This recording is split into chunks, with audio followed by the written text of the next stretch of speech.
Hola, ¿qué tal? ¿Cómo están todos? En esta clase vamos a comenzar a desarrollar la temática sobre los grupos de interés que está relacionada a la temática de comunicación interna que venimos desarrollando y tiene que ver con quiénes van a ser los destinatarios de nuestros procesos de comunicación, ¿sí? Eh, Paralelamente a este video yo les voy a dejar material de lectura en donde van a poder encontrar más definiciones y el tema, digamos, tratado con mayor profundidad. ¿Sí? A los fines prácticos y para, digamos, como introducción en este video, vamos a definir entonces estos grupos de interés como aquellas organizaciones o individuos que tienen un interés en el funcionamiento de nuestra organización, ¿sí? Estos grupos de interés también se conocen como stakeholders y también fueron conocidos en su momento como públicos de la organización. El concepto de público es un concepto que yo no manejo generalmente porque tal cual lo vimos en uno de los videos, digamos, de comunicación interna, los primeros que yo les di como material para visualizar, el concepto de público tiene aparejado en sí una concepción de nuestro destinatario de cierta manera pasiva, ¿sí? Como que público está asociado, ¿no?, a ese espectador de la realidad, en tanto que grupo de interés, ¿sí? No solamente es un espectador, sino que también tiene influencia en el desarrollo organizacional, ¿sí? Entonces cuando nosotros, por ejemplo, tenemos los colaboradores, los sindicatos, los clientes, los proveedores, los distintos grupos de interés, estos no son públicos, puesto que no son simples espectadores, sino que son hacedores de la realidad organizacional en la cual nosotros nos desempeñamos, ¿sí? Entonces, prefiero utilizar este término, de grupo de interés o stakeholders, como también lo van a ver, eh, que es el que mejor describe, ¿no?, este comportamiento, esta interacción que tienen estos grupos de interés con nuestra organización, ¿sí? Entonces, bueno, podemos decir que grupo de interés son aquellas personas o organizaciones, ¿sí?, de todo tipo que tienen un interés y un impacto, ¿sí?, en el devenir de nuestra organización y que se encuentran vinculados a nosotros por un tipo de interés específico, ¿sí?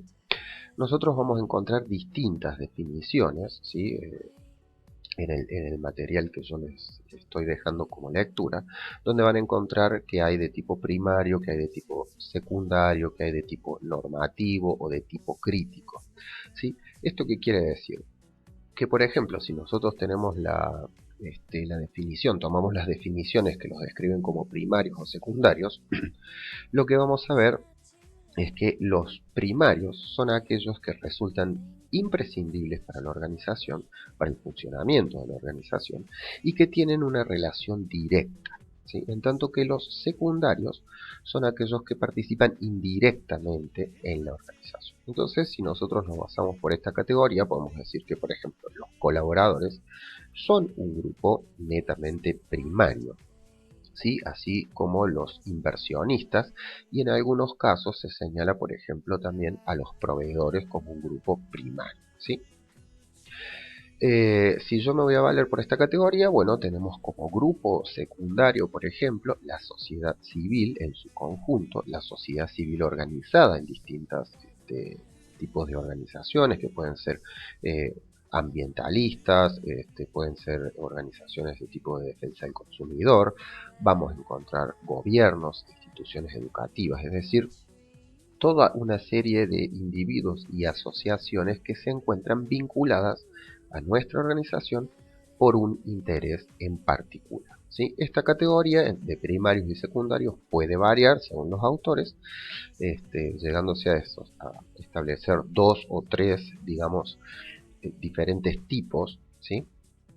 Pero lo que para nosotros tenemos que, digamos, tener en cuenta fundamentalmente es poder plasmar y realizar, ¿no?, mapa ¿sí?, de aquellos grupos de interés que tenemos en nuestra organización y definir el tipo de interés, ¿sí?, eh, de manera concreta. ¿Por qué? Porque como vamos a ver acá en la presentación, el tipo de interés, ¿sí?, el grupo de interés es dinámico, ¿sí?, tiene un comportamiento dinámico. ¿Por qué? Porque el grupo de interés va a comportar como crítico, primario o normativo, es decir, con una influencia directa sobre el devenir de nuestras acciones, según el tipo de interés y la situación particular en la cual nosotros nos encontremos, ¿sí? Por ejemplo, nosotros podemos decir, perdón, que el gobierno, ¿sí?, es un grupo de interés secundario, ¿sí?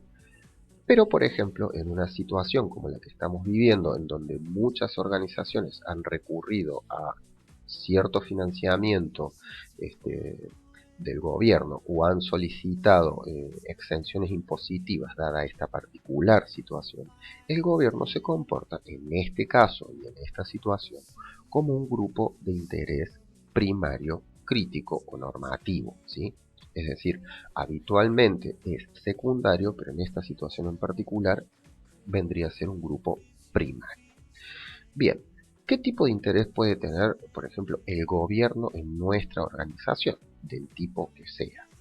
Bueno, si es una organización productiva de tipo económica, el interés que tiene el gobierno en nuestra organización está relacionado, ¿sí?, al sostenimiento y desarrollo del empleo, a los ingresos, ¿sí?, que va a generar el gobierno en concepto impositivo por nuestra operación, por nuestras exportaciones, por la generación de ganancias. Entonces, hay un interés, digamos, de lo que sería el gobierno en el funcionamiento, ¿sí?, de las organizaciones, por ejemplo, productivas, ¿sí?, como motor económico. Entonces, al gobierno le interesa que nosotros estemos funcionando y que lo hagamos dentro de los cánones establecidos, digamos, porque eso también le ayuda a, digamos, al sostenimiento de su actividad económica a través del ingreso que percibe por el pago de nuestros impuestos, por ejemplo.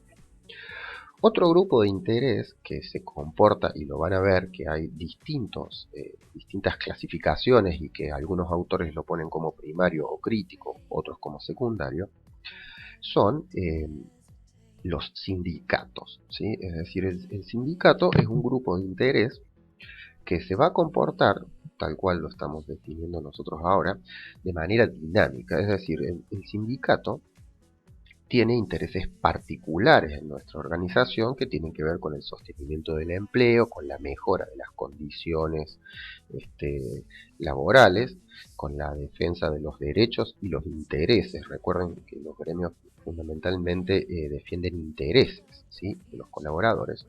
Por tanto, en aquellas situaciones en donde estos intereses, estos derechos o esta, eh, digamos, disponibilidad de empleo se va a ver afectada, el sindicato pasa a ser un grupo de interés crítico o primario. ¿Cuándo sucede esto, por ejemplo?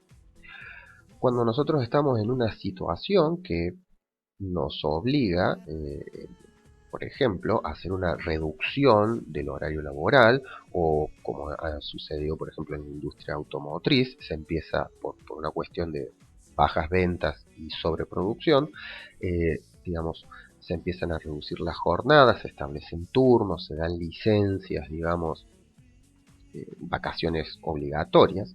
Entonces, en este sentido, cuando los intereses, ¿sí?, eh, primarios que tienen los colaboradores, que son representados en este caso por este grupo de interés, el sindicato, cuando se da esta situación, el sindicato para nosotros es un grupo primario. Distinto es cuando nosotros ya tenemos una situación normal, donde por ejemplo se han pasado las paritarias o lo que fuera, estamos en una operación normal, entonces sí nosotros podemos comunicarnos con el sindicato, comunicarles ciertas novedades, pero desde el punto de vista de un grupo de interés secundario. Esto, que sea secundario o primario o crítico o normativo, va a determinar, entre otras cosas, los canales y modos de comunicación que nosotros vamos a establecer, ¿sí? Por ejemplo, para continuar, digamos, con el tema del sindicato, yo puedo decidir, ¿sí?, en una época de bonanza, implementar un bono a fin de año, un premio por desempeño, ¿sí? Esto va a afectar al grupo de interés de los trabajadores, de los colaboradores, y ese grupo de interés está ligado a los intereses del sindicato, ¿sí? Como, digamos, por el tipo digamos, de novedad, de situación, yo puedo, por ejemplo, informar, ¿sí?, a los líderes sindicales o al sindicato, digamos, que mayoritariamente tenga presencia en mi organización, sobre este bono, por ejemplo, ¿sí? Y eso lo puedo hacer con una notificación a través de algún canal, digamos, formal, ¿sí?, pero no un canal de urgencia o manejo crítico, ¿sí? Es decir, puedo notificar, puedo hacer una llamada telefónica, enviar un email, hablar con los representantes, ¿sí?, indicándoles también esta novedad, esta decisión. Ahora bien, si por ejemplo yo tengo que hacer una reducción horaria, ahí este sindicato ya se opera, digamos, se transforma en un grupo primario. Por tanto, no puedo, en primer lugar, notificarle por un medio secundario, es decir, no le puedo enviar un mail al sindicato diciendo que le voy a hacer una reducción salarial, a los colaboradores de mi organización, sino que tengo que implementar un espacio de comunicación y tengo que darle un tratamiento a ese espacio de comunicación que tiene que ver con la formalidad que se requiere y dado que este es un grupo de interés primario. ¿Por qué? Porque este sindicato puede hacer fracasar o no esta medida, ¿sí? Entonces, el orden de prelación que yo voy a establecer, ¿sí?, en este caso es el sindicato como un grupo de interés primordial. Esto no solo tiene que ver con el medio de comunicación y el espacio de comunicación que yo voy a generar, sino que también tiene que ver con la temporalidad, ¿sí?, o sea, la oportunidad de la comunicación. ¿Qué quiere decir esto? Que si yo estoy hablando de una rebaja salarial, por ejemplo, o de vacaciones forzadas, o que estoy lanzando un programa de jubilaciones anticipadas porque tengo un problema de sustentabilidad, no se pueden enterar los colaboradores, por ejemplo, al mismo tiempo que el sindicato, ¿sí? Esta es una negociación que se hace previamente con el sindicato y después se notifica al colaborador, ¿sí? ¿Por qué? Porque si yo la hago al revés, lo que voy a generar en el sindicato es que probablemente se ofenda, y con razón, y voy a generar una problemática adicional a la que yo ya tengo que tratar, ¿sí? En este caso, por ejemplo, esto que estamos hablando, tanto el gobierno como el sindicato son agentes primarios, porque en definitiva esta medida tiene que ser avalada también por el Ministerio de Trabajo, ¿sí? Entonces, este comportamiento dinámico va a tener que ver, como se señala acá en la presentación, con el tipo de interés y la situación particular. Entonces, el tratamiento que yo le voy a dar va a depender del tipo de interés y la relevancia que tenga este tipo de interés en la situación que yo estoy abordando. Y finalmente esto también me va a determinar el orden de prelación, ¿sí? Es decir, quiénes van a ser los grupos primarios y quiénes van a ser los primeros en enterarse, aquellos grupos de interés que representen el interés particular, ¿sí?, que yo estoy tratando en esta situación en concreto, ¿sí?